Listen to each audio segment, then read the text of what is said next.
Satan just cowers to think of the power he lost when the cross had its day.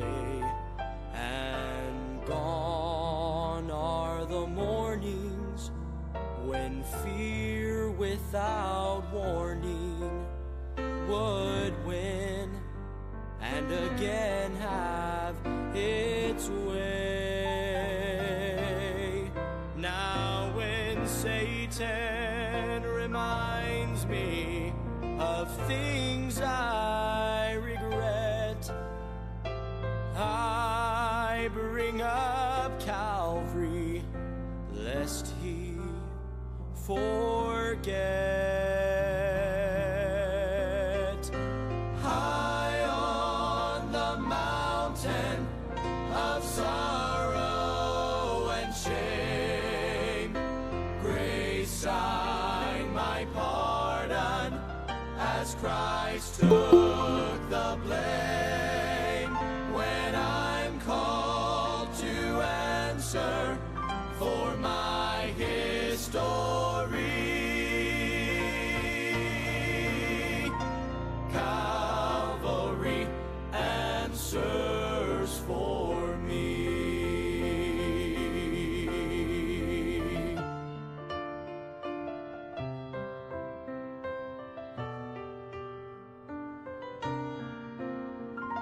I am now under that beautiful wonder of grace that erased all my past, and I feel the heartbeat of mercy inside me, and now I have found joy at last.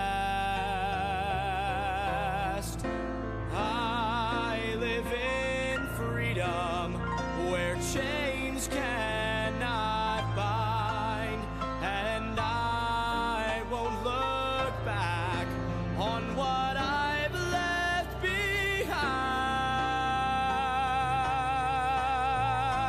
High on the mountain of sorrow and shame, grace signed my pardon as Christ took the blame. When I'm called to answer for my history, Calvary answers for me. Now when Satan reminds me of things I regret, I bring up Calvary, lest he forget. High on the mountain of sorrow and shame, grace signed my pardon as Christ took the blame. When I'm called to answer for my history, Calvary answers for me, for me.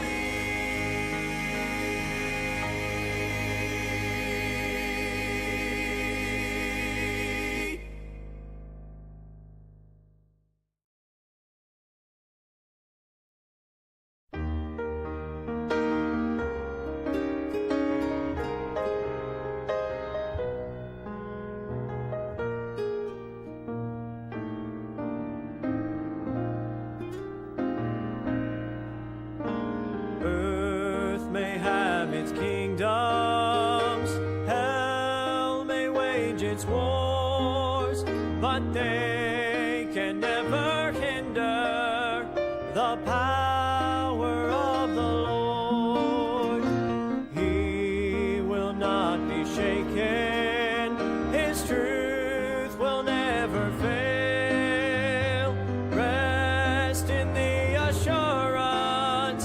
that Jesus will prevail. The word still has its answers. The blood alone still saves. God is still our refuge, and the gospel still remains. Souls can still be rescued, for mercy still redeems. Rejoice, the tomb is empty, and Christ is still the King, the King. Never be discouraged or let your heart forget. There is hope and victory, for Jesus conquered death. He'll return in power, but till that glorious day, lift his banner higher, stand strong and keep the faith.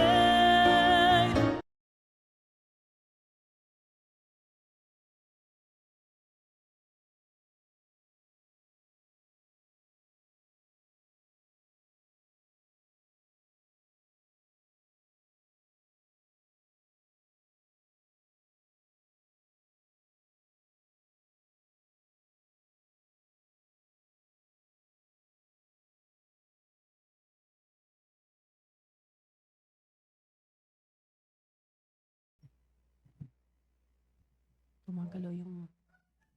Amen! Naimbag nga morning, kakabsat. It's another Wednesday morning at ngayon po ay tuloy-tuloy ang ating pag-uusap-usap patungkol sa pagpaplano, ano? Dahil syempre ngayon ay January, of course, first month ng taong 2026. Kaya syempre para maging maayos yung buong taon natin, kailangan natin itong pagplanuhan. Kaya pinag-uusapan natin, ano ba yung pagpaplano? Paano ba natin ito paplanuhin, no? Sige, so para tuloy-tuloy na po tayo ay manalangin po tayo. Dakilang Diyos na makapangyarihan sa lahat, marami pong salamat sa umagang ito. Thank you po, Panginoon, sa muli pong paggising niyo sa amin. Salamat din po sa kapahingan sa buong magdamag. Salamat din po, Panginoon, sa pribilehyo na kami po ay magamit sa inyong gawain sa pamamagitan ng programang ito, Panginoon. At may mga napag-aralan po kami sa aming topic na ito. Pero alam namin, Lord, na kung hindi niyo po kami gagamitin ay wala po kaming magagawa. Kaya I pray, Lord, na kayo po ang manguna sa amin sa umagang ito. I-sustain niyo rin po, Lord, ang aming computer, ang internet connection, yung kuryente, hanggang matapos po ang programang ito, Panginoon. At sa mga kapatiran po namin na nakikinig sa Facebook Live, maging sa Google Meet mamaya, Panginoon, I pray, Lord, na kayo po ang manguna sa bawat isa na lahat ng maririnig po namin ay makita namin, Panginoon, na kailangan po namin ito. Kaya i-apply po namin ito sa aming buhay upang ito po ang matutulong sa amin para kami po ay lumago sa aming spiritual na buhay at makapaglingkod po kami sa inyo ng may katapatan. Thank you, Lord, for your love and faithfulness. Forgive us, Lord, for all our sins. In Jesus' name we pray. Amen. Ayan, at ngayong umagang ito ay, ayun, hindi ko pa nakita. May mga kasama na ba tayo sa hindi ko pa nakita yung mga kasama natin sa Facebook Live. Nevertheless, ay salamat po sa inyong pagsama po sa amin ngayong umagang ito. Ngayon ay araw ng mga college students, yan. Pero syempre, kaya andyan pa rin ang mga magulang, ang mga ibang mga kabataan ay dahil ang salita ng Diyos para sa lahat ito, no? Syempre nag-a-assign lang tayo ng araw na especially for that particular generation, pero syempre lahat pa rin tayo ay inaasahan na makinig ng salita ng Diyos. Yan. At ito, yan, may mga kasama na tayong mga interns. Ayan, good morning sa inyo. Na-miss namin kayo, mga 2 linggo rin yata na hindi namin kayo nakasama. Ngayon ay kasama din natin sina Sir Gilbert Hofer, yan, sina Ma'am Heidi, and si Ma'am Rolin, yan, magkasama siguro sila. Si Nanay Tita, good morning po. Si Ma'am Joyce, sino pa ito? At Charlie Andre Arambulo. Yan, good morning po. And si John Roy Miles de Guzman. And sino pa? Yan. At of course, yung mga interns na kasama natin. And of course, sa Google Meet, good morning po, Ma'am Geraldine. Yan, I hope na makasama namin kayo hanggang matapos ang programang ito. Ayan. At pwede rin po kayong mag-comment mamaya, ma'am, kung ano po yung pwede nyo pong ma-share. At yun nga, at kagaya ng nasabi ko, ay tuloy-tuloy tayo sa ating pinag-uusapan patungkol sa pagpaplano. Alam nyo po, merong tayong laging naririnig, no? Na laging sinasabi patungkol sa pagpaplano na those who fail to plan, plan to fail. Yan. The mere fact na hindi mo plinanong ikaw ay magplano, 'di ba? Ay plinano mong ikaw ay bumagsak, 'di ba? Kasi alam nating lahat na ang pagpaplano ito yung magli-lead sa atin sa success. Bakit? Kasi didetalyehin mo lahat yung mga gagawin mo, and then habang ginagawa mo kasi yan, nakikita mo yung nakikita mo yung mga pwedeng mangyari. So actually, nung nag-aaral nga ako ng patungkol sa pagpaplano, meron palang tinatawag na strategic plan, may tactical plan, at meron ding contingency plan. Ang ibig sabihin nun ay kung halimbawa man at merong part sa plano mo na sa unavoidable circumstance ay hindi umubra, meron ka kaagad backup. Ganyan, 'di ba? 'Yun yung tinatawag na contingency plan. Kaya basahin muna natin dito sa Luke chapter 14 verses 28 to 31 kasi ito actually yung kung titignan natin sa Biblia. Ito yung pinaka kompleto na nagsasabi sa atin ng patungkol sa ating pagpaplano. Sinabi niya na rin dito yung pros and cons ng pagpaplano. So tingnan natin.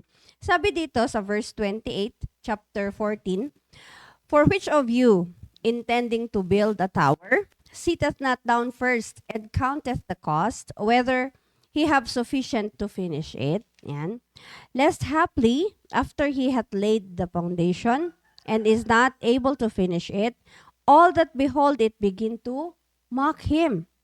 O, ayan. So, tingnan muna natin doon. So, hanggang 30 lang tayo muna. Saying, "This man began to build and was not able to finish."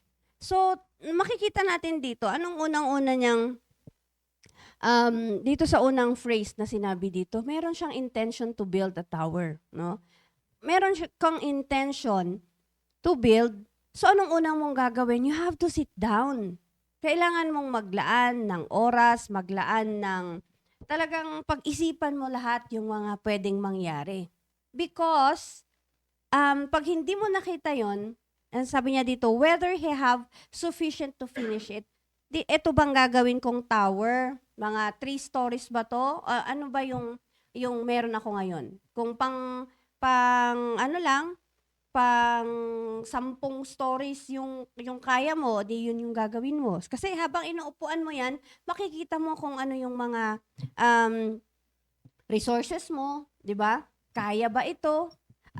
Unlike pagka nag-build ka, naisip mo lang, bigla kang nagpatayo ng poste na hanggang kalahati na ng langit. Yan. Tapos, isang poste lang pala yung kaya kasi naubos na doon yung budget. So, anong mangyayari sa'yo, di ba? And then sabi niya dito, lest haply, after he hath laid the foundation, and is not able to finish it, all that behold it begin to mock him. Ganyan yung mangyayari sa atin if we fail to plan. Magiging kahiya-hiya tayo sa harapan ng mga taong nakakakita. 'Di ba? Nagsimula tayo ng isang bagay and yet, hindi pala natin ito kinayang tapusin. Yun, na magiging kahiya-hiya tayo. And then sabi niya dito, na saying this man began to build and was not able to finish. 'Di ba? So, very important yung pagpaplano. Last December sa meeting ng staff ay isa-isa po kaming nagbigay ng aming mga goals for the year, at meron yung iba ay of course si pastor ini-encourage niya tayo na magplano not according to our means but according to the all powerful God, na meron tayo. So, yun ang nakakatuwa sa atin bilang isang Kristiyano, Kasi ang plano natin, alam natin na kasama natin diyan ang Panginoon, kaya we can plan big, 'di ba? At ang gagawin na lamang natin ay sumunod sa Panginoon. Yan. Sa ating pagsunod ay sabi nga ni pastor nung last sa service natin ay just follow Christ. And then anong gagawin ng Panginoon? And I will make you. 'Di ba? Gumawa ka ng plano according sa will ng Panginoon and then follow Christ and then bahala na ang Diyos sa atin. 'Di ba?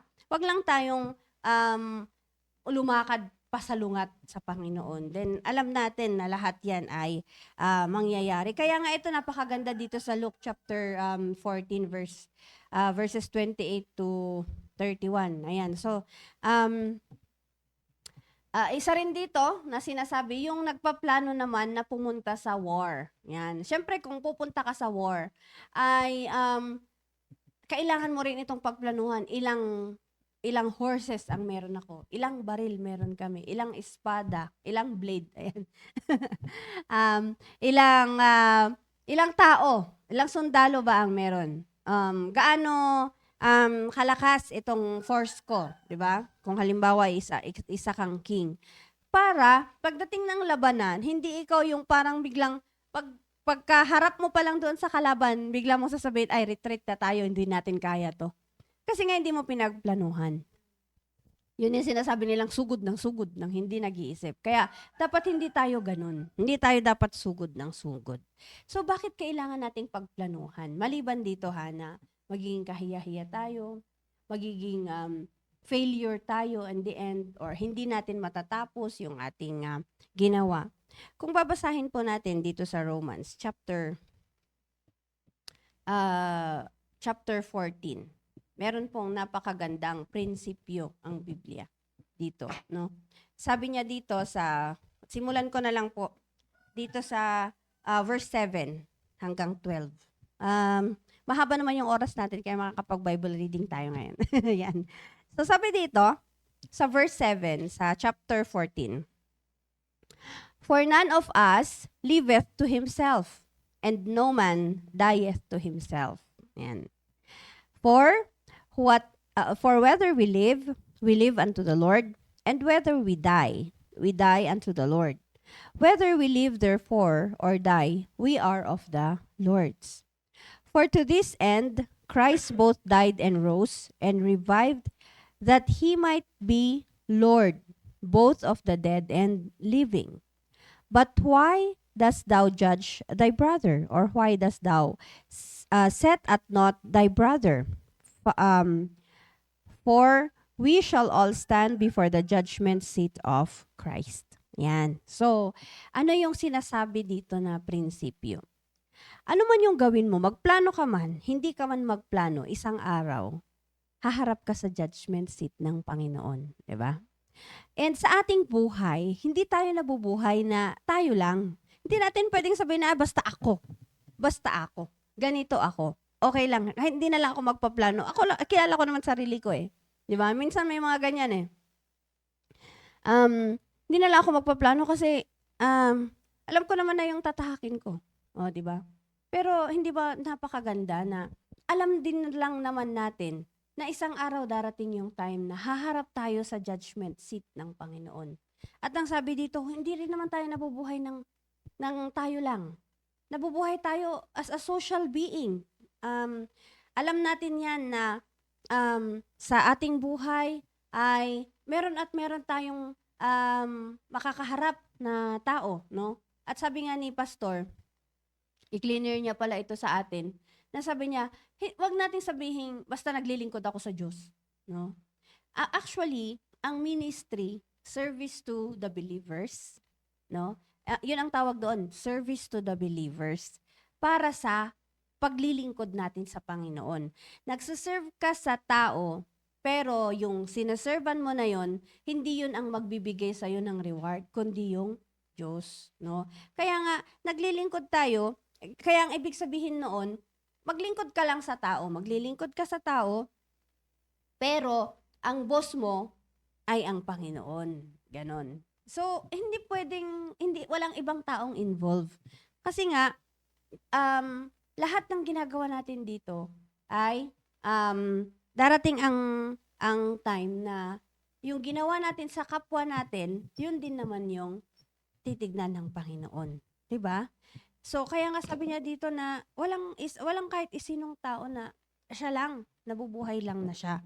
So, dahil ganun nga, kailangan nating pagplanuhan yung relasyon din natin sa iba, paano tayo makipag-usap sa iba, para yung pilinano natin na goal natin for the whole year, maging maayos. Baka naman, isang araw, hindi mo na plano ang dami-dami mong gustong mangyari at the end of the year, pero hindi mo na plano na ayusin mo yung relasyon mo sa mga kapwa mo, yun tuloy ang naging dahilan na umayaw ka na. Ayoko na dito. Ayoko na kasi hindi ko gusto yung mga kasama ko, 'di ba?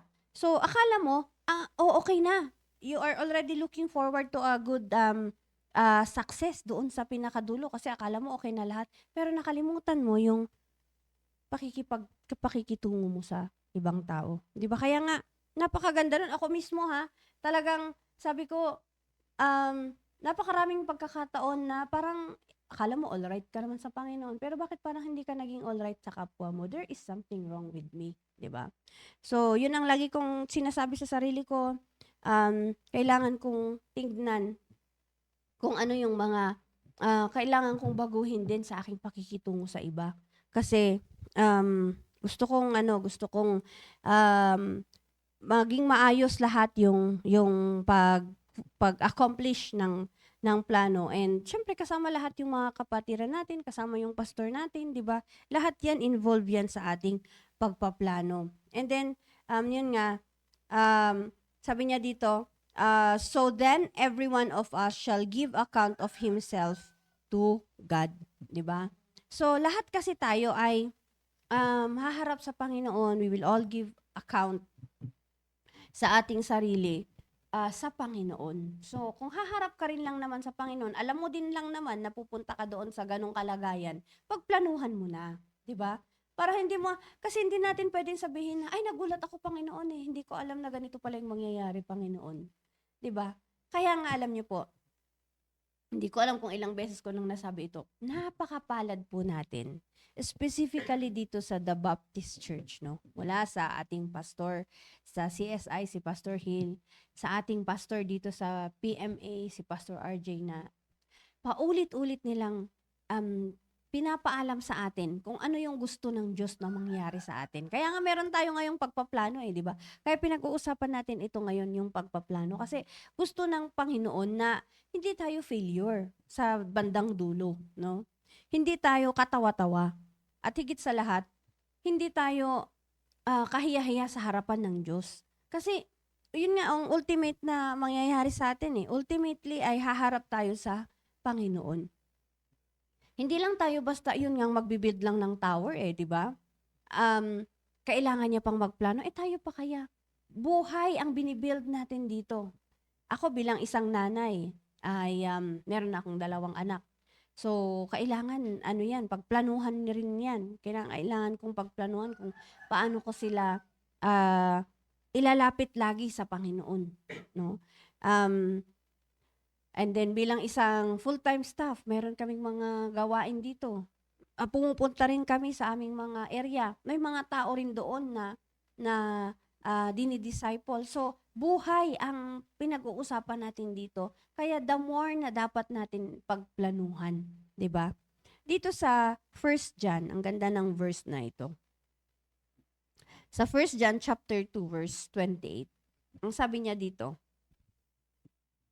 "And now, little children, abide in him, that when he shall appear, we may have confidence and not be ashamed before him at his coming."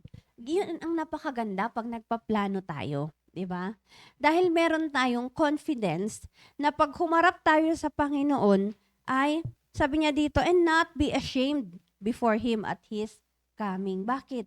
May confidence kay. Kasi alam mo na trinabaho mo ng maayos yung ibinigay sa yung ministry. Kasi iba yung meron ka lang ginagawa eh. Sabihin mo, ay, church-goer naman ako eh. Okay, so church-goer ka. Pagpunta-punta mo sa church, nakakapakinig ka, ano naman ang plinano mong gawin, di ba? Lagi kasing ganyan eh. Sige, sabi ni pastor, hindi ka magpaplano, ang ibig sabihin niyan, you are letting the devil plan for you. Di ba? I am not going to make use of my time today to win souls or to read my Bible or to pray. So, etong oras ko na to, bakante. So, sinong mag-feel ng oras mo? Ang diablo. Yun na yung mga time na bibigyan ka niya ng kung ano-anong mga activities na taliwas sa kalooban ng Panginoon. Bibigyan ka na niya ng mga thoughts, no? Minsan, sa idle time natin, doon tayo nakakapag-isip ng mga kung ano-anong hindi ka nais-nais. Nagagamit yung emotion natin para mag-isip ng mga bagay-bagay na hindi naman kalugod-lugod sa Panginoon. Until such time na iisipin mo, ay, ayoko na. 'Di ba? Ayaw mo nang ituloy yung plano mo. Nadala ka na sa iyong emotion. Actually, nangyayari sa ating lahat yon. Yung emotion, minsan sumisingit, 'di ba? Pero alam niyo po, kaya nga tayo magpaplano. Para, halimbawa man at dumating yung time na tayo ay istorbohin ni Satan sa pamamagitan ng ating emotion. Ito na yung sinasabi na meron tayong contingency plan, di ba? Meron tayong tinatawag na backup plan. Okay. So, ito ngayon, iniistorbo ako ni Satanas, pero hindi ako papayag. Meron akong plano eh. O, di ba? Ito yung plano ko eh. So, kung hindi man ito mag-work, dito ako sa kabila. Meron akong plan B. No, di ba? Pero itong plan B ko, still, papunta pa rin ito sa pag-fulfill ko ng aking plano. Kaya nga, yun yung napakaganda na sa ating buhay bilang isang Kristiyano, kaya kagaya ng nasabi ko, ay buhay ang pinag-uusapan natin dito, buhay ng tao. Whether ito bang taong itong dinidisciple ko ba ito, pag nagpatuloy ito, magiging maayos ang buhay niya. Pero pag once ito napabayaan ko dahil hindi ko plinano ang gagawin ko sa kanya, mapapariwara ang buhay niya. 'Di ba? Kaya nga napaka importanteng idetalye talaga natin yung ginagawa natin. Si Pastor, yung sinasabi niya sa amin dito, kung dito pa lang sa mga assignment ninyo, halimbawa, pagwawalis, pagluluto, paglilinis, ay hindi nyo kayang gampanan ng maayos. Wala pang kaluluwa yun, ha? Paano na lang pag pumunta kayo sa area, di ba? Na ang pinag-uusapan na doon ay buhay ng tao. Sabi niya, huwag niyong sabihin sa akin na kaya niyong mag-disciple, pero hindi niyo kayang maglinis ng maayos, di ba? Kaya nga sa maliliit na bagay, mula sa maliliit na bagay na ginagawa natin para sa Panginoon, hanggang sa sabihin na nating important, no? Kasi nga buhay na ng tao yung pinag-uusapan. Dapat pinagplaplanuhan natin lahat yan. Dapat lalaanan natin ng oras to sit down first and think, ayusin mo na yung schedule, ganito yung schedule ko, ganyan. So, yun yung mga bagay-bagay na gagawin natin. Kasi nga, babalik pa rin tayo doon sa prinsipyo na haharap pa rin tayo sa Panginoon. 'Di ba? Haharap pa rin tayo at sinulat ko nga dito ano man ang kalagayan natin dito sa lupa, haharap tayo lahat sa Diyos. 'Di ba? Sabihin mo nang, okay na ako kasi mataas naman ang katungkulan ko. Okay na ako kasi wala naman na akong material na pagkukulang. I think everything is already provided. Ganyan. Okay na ako kasi mataas naman na yung position ko. Pero ano man yung kalagayan natin, hindi naman yun ang ihaharap natin sa Panginoon. Kagaya nung lagi nating kinakanta, only one life will soon be past. But only what's done for Christ will last. Yun lang yung mananatili, no? Yun yung pinakaginto sa ating buhay bilang isang Kristiyano. Parang 'di ba sa pag-re-refine nila ng gold ay tatanggalin muna lahat yung mga nasa labas na may mga dumi-dumi pa yan eh. Hanggang sa pagka-refined na siya, yun na yung tinatawag nating lumabas na yung gold, no? Ano yung gold sa atin? Only what's done for Christ will last. Maaring ikaw, marami kang ginawa, pero kung para lang sa sarili mo, that will not last. Sabihin mong, ikaw na yung naging maganda ang buhay dito sa lupa, pero wala ka naman palang ginawa para sa Panginoon. Ano yung sabi sa Luke? Na, soul, sabi ng fool. Rich fool ang tawag sa kanya. Mayaman siya. Pero ano yung plinano niya? Puro pang sarili lang niya. Akin lang. Soul, ikaw, aking kaluluwa, ay eat, drink, and be merry. Yan, di ba? So, yun yung niya. Yun lang yung plano niya sa buhay niya. Magpapalaki siya ng barn, mag-iipon siya ng mas maraming kayamanan para sa kanyang sarili. Take thine ease. Sabi niya, pwede ka nang magpahinga. Ayan, wala ka nang gagawin. Eat, drink, and be merry na lang. Pero alam ko may katuloy yun eh.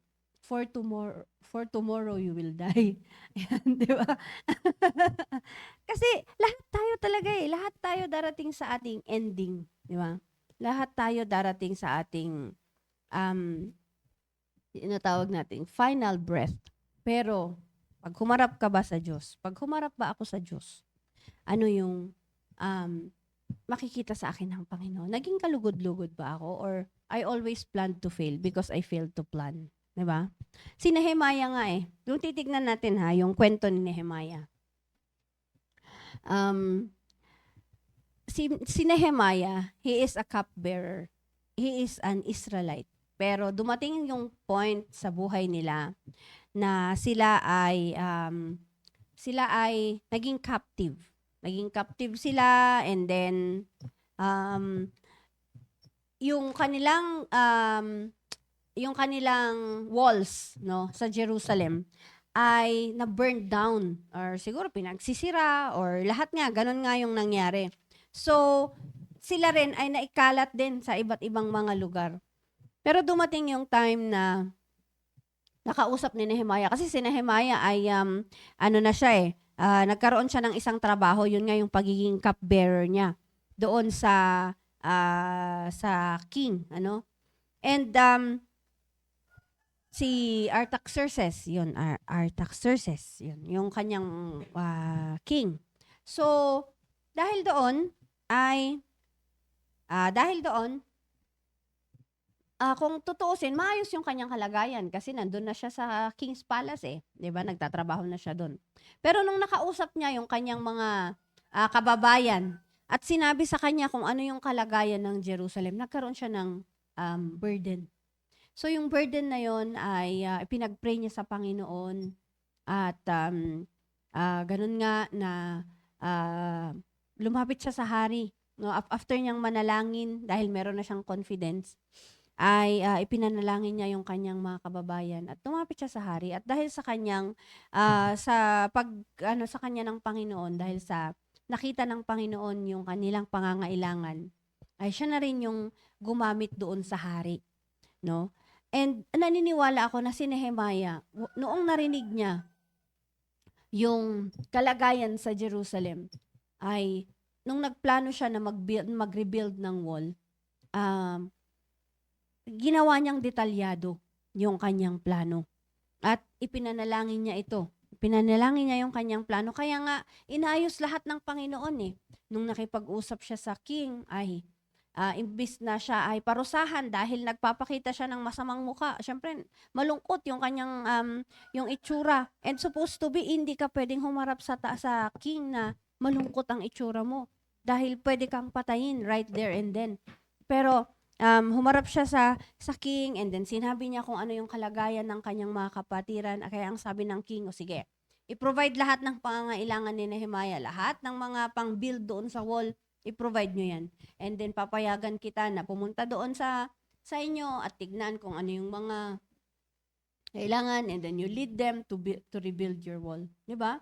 So pwede naman, dahil king siya, pwede niya namang hindi gawin yun. Pero dahil sa Diyos na tumulong kay Nehemiah, dahil nakita niya si Nehemiah, meron talaga siyang plano. No?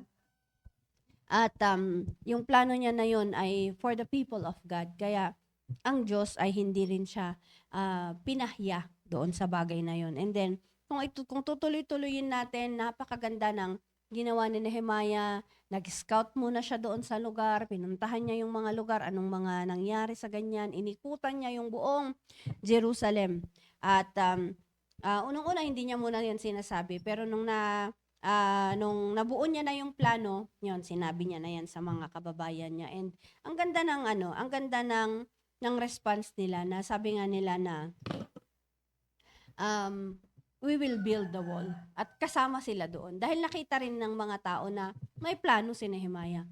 Dahil usually ganyan di ba? Kung nakikita nila na may plano, didikit sila sa'yo kasi alam nila na may security sila doon. Unlike pagka yung parang nagkukwento ka lang ng parang impulse lang or naisip mo lang ngayon tapos anong tawag nito? Parang pa-tsamba-tsamba ka lang, wala ring may gustong sumama sa'yo. Kasi ayaw din naman ng tao na maging tsamba-tsamba lang yung buhay nila. 'Di ba? So, makita natin na ganun. Si Nehemiah dumating din sa point na siya ay na-persecute while building the wall. Dumating sina Sanballat, sina Tobiah, 'di ba? Sina Geshem, yung tatlong best friend niya. Best friend or mga kaaway niya. Kasi sila yung ayaw talagang ma-build yung wall.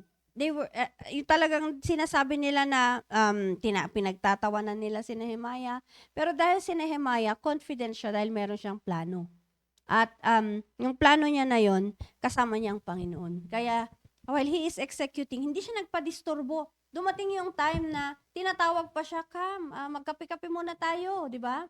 Pero sabi niya, hindi ako bababa dyan. I am doing a great work that I cannot come down, sabi ni Nehemiah. And then kung tutuloy-tuloy natin yung ating pagbabasa, sabi dito na, so the wall was finished in the 25th day of the month, Elul, in 52 days. Diba? For 52 days, natapos yung pagbibuild ng wall.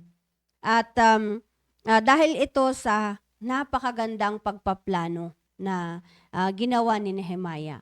Unang-una, syempre, ang Panginoon yung nag-lead sa kanya. Pangalawa, dahil sa kanyang pagpaplano, hindi na humaba yung pagbibuild ng wall. Imagine, in 52 days ay natapos yung wall dahil sa pagpaplano. Kasi one important reason bakit tayo magpaplano para para maiwasan natin yung mga unnecessary moves na hindi naman kailangan sa pag-accomplish ng plano natin, 'di ba? Ang ganda kung babasahin niyo po itong Book of Nehemiah, you will really learn na very detailed yung paraan ni Nehemiah kung paano niya plinano yung lahat ng paraan para mag-build. And even yung defense nila. Actually, alam nyo, hindi nga madali ito because they were not just building. They were also defending themselves kasi anytime darating yung mga adversaries nila So, ang ginawa nila ay talagang meron silang defense team, no?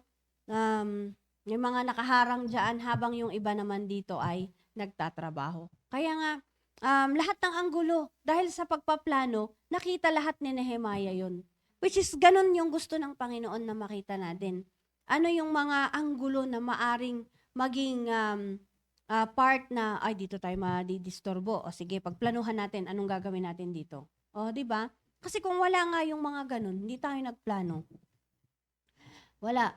Failure and shame yung ating maaabot. Kaya napakaganda na tayo ay magplano. Kasi unang-una, ano ba yung definition ng planning?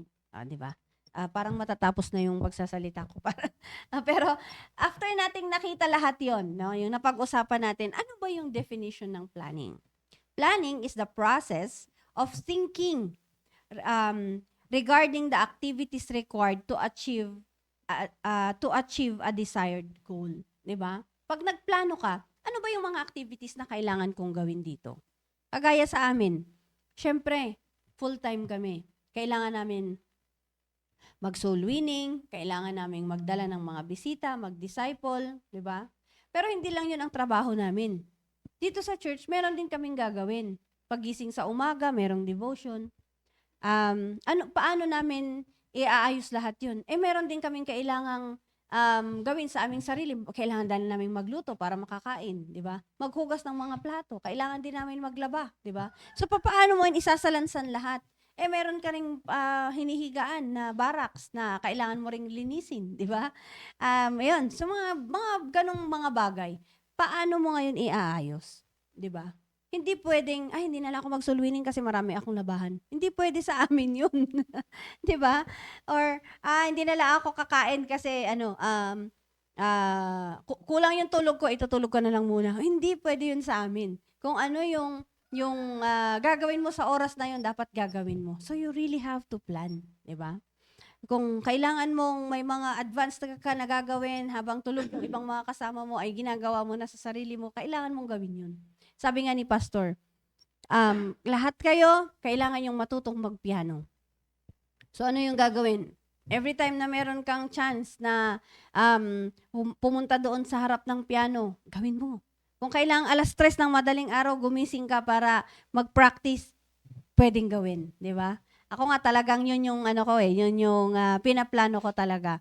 Kasi ang prayer time ko is 3:00. So 3 to 4, nandun yung aking pagpe-pray. So sabi ko, siguro mag-advance ako ng 30 minutes. 2:30 ako gigising. 2:30, yun gagawin kong 2:30 to 3:30 yung aking pag-pray para yung 3:30 to 4:30 yun yung gagawin kong oras para sa panalangin. Kasi baka magalit naman sa akin yung aking kapitbahay. Baka maistorbo naman sa sobrang aga. Kaya sabi ko, sige, ganun na lang yung aking gagawin. Para kasi excited ako na isang araw ay matuto rin ako sa bagay na yun. No? At ganun nga, na kailangan natin lahat pagplanuhan. So I think ito, sa ating mga napag-usapan, nakita natin na yung process of thinking regarding the activities required to achieve a desired goal. Yun yung magkaroon tayo. Kailangan talaga nating mag-isip at talagang titignan natin lahat ng anggulo. Para kung gusto natin at the end of the year, if we look back sa ginawa natin sa buong taon, ay magpapasalamat tayo sa Panginoon. Na syempre ang Panginoon nandyan naman talaga. Pero ikaw ba, nirecognize mo din ba na ikaw ay gusto mo rin na malugod yung Diyos sa'yo sa pamamagitan ng pagpaplano mo? So yun yung napakagandang pag-isipan natin para ma-arrange lahat, makita natin lahat yung mga possibilities ng pag-achieve natin ng ating mga goals. Ayan. So, I hope na meron po tayong natutunan dito sa ating napag-usapan. And, yan, sa ating Google Meet, Ma'am Geraldine. Baka meron po kayong gustong i-share sa atin na natutunan nyo po or kung ano po yung mga plano nyo rin na ginagawa nyo po ngayon to start the year. Meron po ba? Ayan, naka-off yung kanyang cam. So, dito lang muna tayo sa ating studio. At yung dalawa nating mga kasama ay nagplano ring hindi sumama. Pero at least nandito si Rhea at nandito si Sheila. Kaya mahaba yung oras nila para sabihin din sa atin ano yung natutunan nila sa kanilang pagpaplano at ano rin yung kanilang mga plano. Sige, start natin kay Rhea.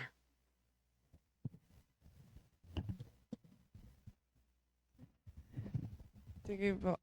Good morning po sa ating lahat at New Year pa rin. Siyempre, 2026. So, ngayon po ay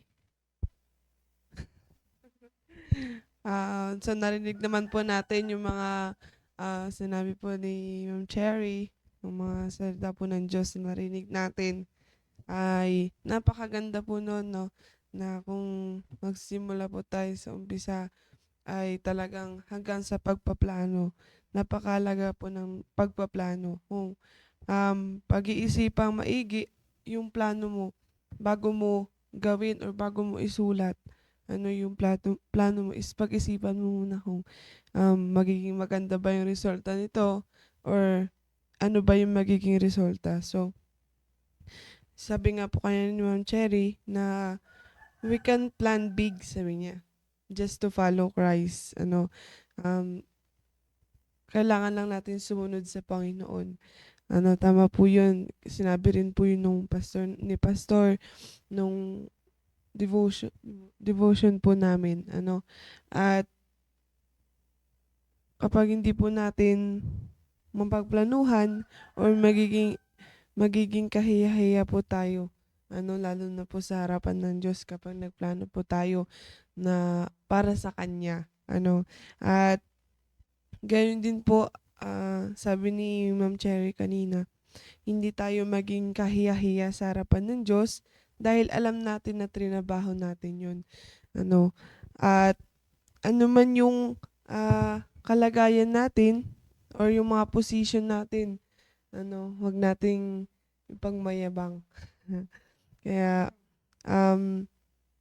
napakaganda po na kung ano man yung position natin, ano man po yung mga position o kalagayan dahil po yun sa Panginoon.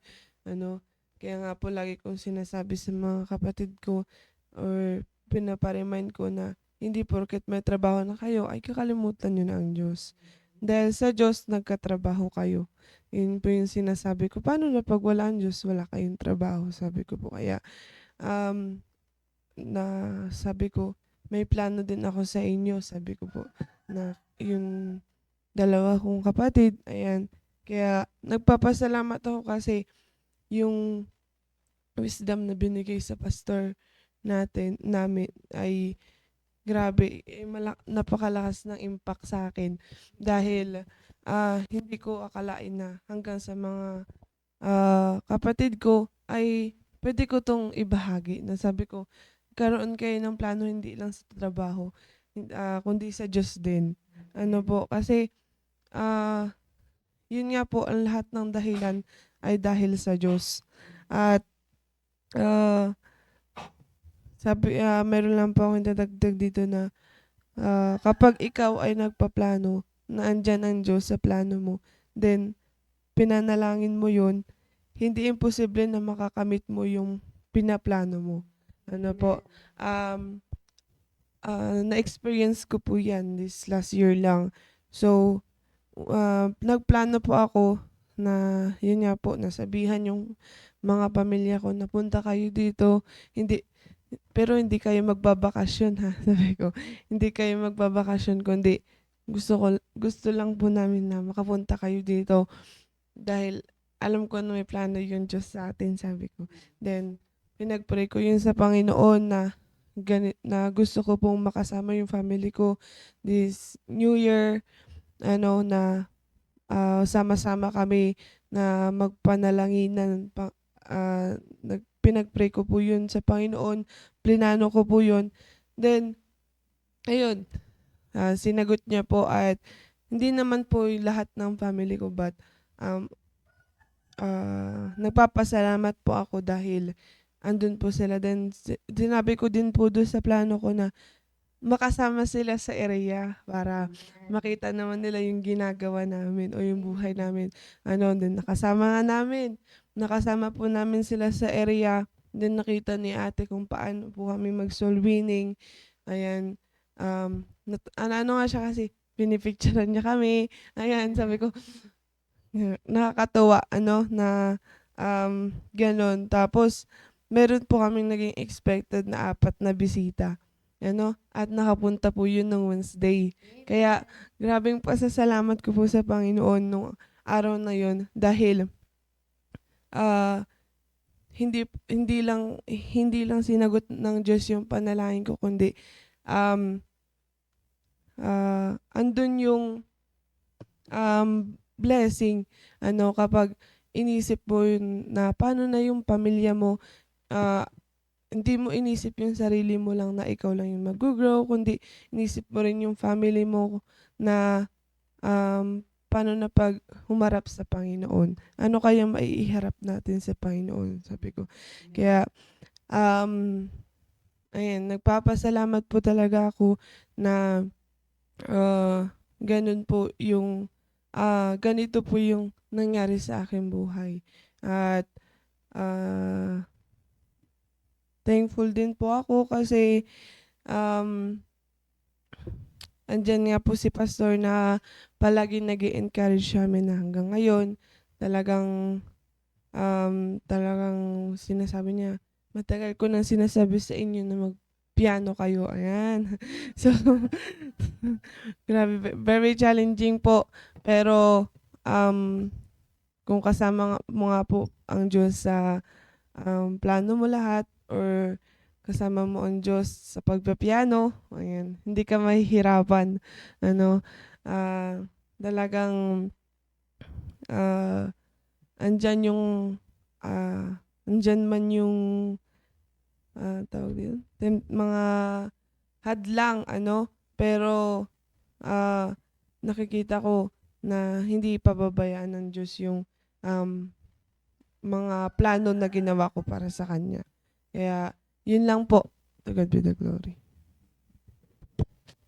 Amen. Totoo yan, na si Rhea talagang in-invite niya yung kanyang family dito, and nakita ko rin, si Ma'am Grace, yung kanyang kapatid, yung sinasabi niya, na hindi ko rin alam kung active siya doon sa church nila doon, pero accordingly, nung nag-devotion sila dito, nagsabi din siya na nakita niya kung gaano ka-importante na ang family ay nasa church. So, maaring yun yung maging turning point ng kanilang buhay, yung pagpunta nila dito. At hindi nawalan ng kwenta or hindi naging in vain yung pagpunta nila dito. Minsan akala lang bakasyon, akala lang mamamasyal, pero hindi nila alam na ito na pala yung gagamitin ng Diyos na paraan para sila ay manumbalik sa Panginoon. And dahil yun sa panalangin ng isang nagmamahal sa kanila. Di ba? Kung hindi nanalangin si Rhea, hindi siya nagplano, di walang mangyayaring ganun. Di ba? Kaya napakahalaga po ng planning. Ayan. At pakinggan din naman natin si Sheila. Ayan. Good morning po sa ating lahat.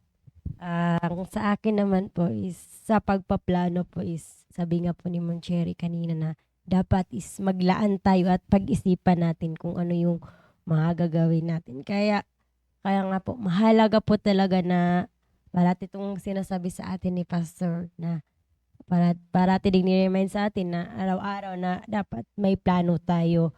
At pag gumawa din po tayo ng plano is dapat yun nga, nagkasunod-sunod, nakadetail lahat, at doon isusulat mo lahat doon sa dapat may sarili tayong yung notebook na doon lahat nakasulat yung mga plano. At kapag nagpaplano din tayo is dapat po is kapag ipagpipray natin kasi kapag nagpaplano ka lang, sulat ka lang, pero hindi mo pinagpipray, wala pa rin. Kaya nga ako ngayon, simula nung pinaalala ni Pastor, para na kasi ako yung unang sinabihan niya kasi na mag-aral po ng piano. Kaso hindi ako nakapag-aral kasi nga inuna ko yung pagbabayolin ko kaya kasi mula ngayon kapag may oras po ako, paglalaanan ko po talaga siya ng oras na mag-aral po ng piano kasi para sa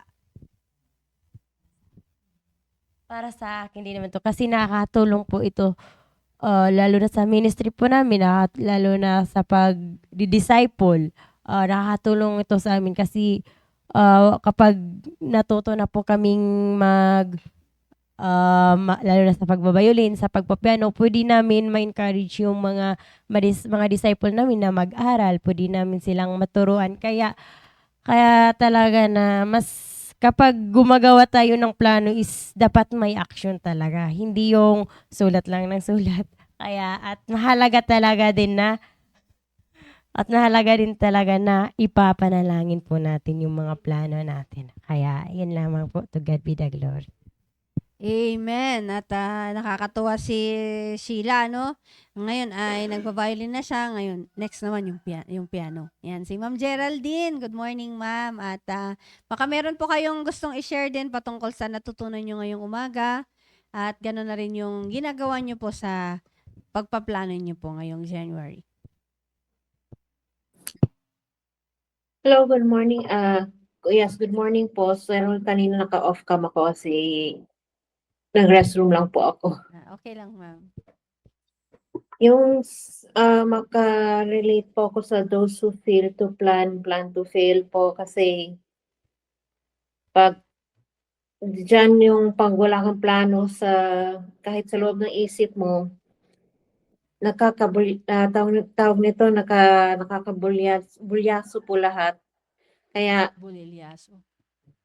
ano tawag nito yung parang ayun po, basta magplano ka po. Tapos, wag mo kalimutan isali yung pamilya. Hindi ko makalimutan na isali ang pamilya ko po sa, ang tawag ng project management po, ang tawag po niyan. Yes. Kasi parang practice na rin siya po pag kunwari lang, pag wala ka ng magulang, andyan na po yung godparents po. Kaya wag, as a rule po sa aming pamilya po, as wholesome family po kasi. Yun po. Amen. Thank you very much po, Ma'am Geraldine. At yun sa kanyang pagpaplano, laging included ang kanyang family, which is yun naman talaga yung tinuturo sa atin. Meron kang paplanuhin para sa iba, uunahin mo lagi ang iyong pamilya. Kasi totoo yun mahirap naman. Nagdi-disciple tayo sa labas, tapos yung family natin, hindi natin kayang i-disciple. Ako yun ang lagi kong sinasabi sa mga anak ko alangan naman tinuturuan ko sila Anes, sila Princess na mag-soul winning, tapos kayo pa yung kailangang i-win. Dapat mas nakakasama ko na kayo na nagtuturo na rin dapat ng nagso-soul winning sa mga iba. Yan. So, ayan, maraming pong salamat sa bawat isa na nakasama po natin dito. Sina Ma'am Rolene, nakita ko po sila dito sa ating Facebook Live. Buti na lang merong marunong dito. Yan, si Ma'am Rolene, si Sir Dennis. Good morning po sa inyo dyan, Ma'am Myra, si Miko at si Denmar. Yan. Sino pa? Si Ma'am Heidi. Sina Ma'am Elizabeth. Good morning po, Ma'am. Yan sa Narcisa family, si Sir Juni, yan si Nalisa. At si Ma'am Julian Abulyago. Good morning po. Si Ma'am Emilia. Yan, thank you po. Nakita ko may mga nag-share na naman siya ng link para sa ating morning devotion. At si Ma'am Rachel, good morning po. Si Sir Salvador Bore, good morning. And of course, si Ma'am Mercy, good morning po, Ma'am Mercy. Hinihintay na po namin kayo dito. At si John Michael, ayan, good morning sa aking kagrupo, si John Michael. Buti na lang, may Judah. At gisingin mo yung ibang kasama natin, John Michael. Yan, at si Love. At si Ma'am Lina Lanugon. Good morning po dyan sa inyo sa San Carlos Heights. Ayan.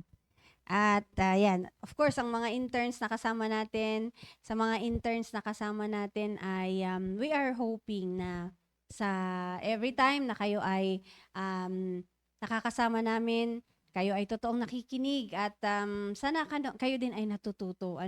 Kaya nga lagi kong sinasabi, huwag kayong mahiya na i-approach kami kung may mga gusto kayong kapamilya na bahagian. Dahil very much willing naman kami. Ako, si Rhea, si Sheila, si Sir Ariel, sila Sir Tom, sila Ma'am Apple, yan.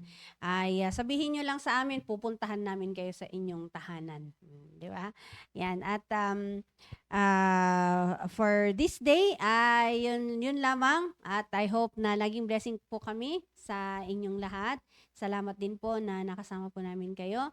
At mamayang gabi, tama. Dahil 6 o'clock naman yung ating service ay kita-kita po tayo dito para sa ating midweek service. Sa mga interns ay pwede rin po kayong sumama dito pagka Wednesday. Kahit walang kagaya ng Sunday na grupo kayo, ngayon kung available naman kayo, wala kayong klase sa 6 o'clock onwards, ay pwede pa rin kayong pumunta dito. You are still very much welcome. Kasi kapamilya naman po natin. Isang pamilya po tayo dito. Yan. At wag niyo pong kalimutan ipanalangin yung mga kapatiran natin na may sakit. I think si Pastor RJ kahapon ay masakit yung kanyang lalamunan. Kaya pag-pray din po natin siya. At wala naman na pong mga announcement. Ngayon ay syempre dahil may service mamaya, punta po tayo sa ating mga area at mag-invite sa mga estudyante at sa mga nag-oopisina, mag-invite tayo sa ating school at sa ating mga opisina. No? Yan. At mamayang gabi ay each one, bring one. Yan. So let's pray. Dakilang Diyos na makapangyarihan sa lahat, marami pong salamat sa umagang ito. Salamat sa ginawa niyo pong muli, Panginoon, na kami po ay natuto mula sa inyong salita. Salamat din, Lord, na sinustain nyo ang aming internet connection, ang power, gano'n na rin po yung computer namin na hindi nasira. At thank you din po, Panginoon, sa mga nag-participate na mga kapatiran sa FB Live at maging sa Google Meet, maging dito sa studio, Panginoon. At I pray, Lord, na kayong patuloy na manguna sa amin, na maging ako na nag-host dito ay kayo po ang manguna na hindi lang po kami nagsasalita, kundi kami yung unang-unang magsasabuhay ng aming mga sinasabi.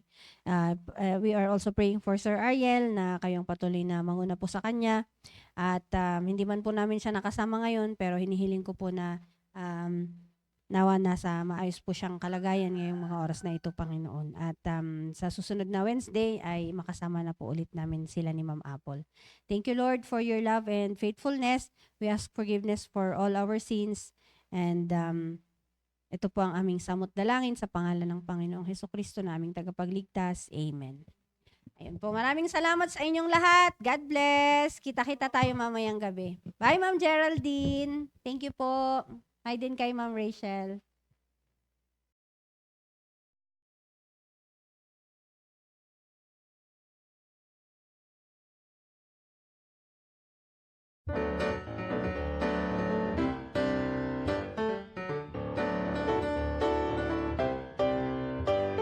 Elijah climbed the mountain, he was feeling down and out. It seemed like he was all alone, the only child of God around. He waited for a great and mighty visit from the Lord. But the wind and the fire and the earthquake didn't speak. It was a gentle whisper that brought him peace. Expect the unexpected when God's about to move. He will meet our every need in ways we wouldn't choose. Be still and know He's in control. His power will come through. Expect the unexpected and watch what God will do. You're holding to the hope that your deliverance will come. It's easy to suppose you know just how the Lord will get it done, but He just might surprise you by the way He brings you out. His time and His will and His plan are never wrong. So trust Him till the answer comes along. Expect the unexpected when God's about to move. He will meet our every need in ways we wouldn't choose. Be still and know He's in control. His power will come through. Expect the unexpected and watch what God will do. Expect the unexpected when God's about to move. He will meet our every need in ways we wouldn't choose. Be still and know He's in control. His power will come through. Expect the unexpected and watch what God will do.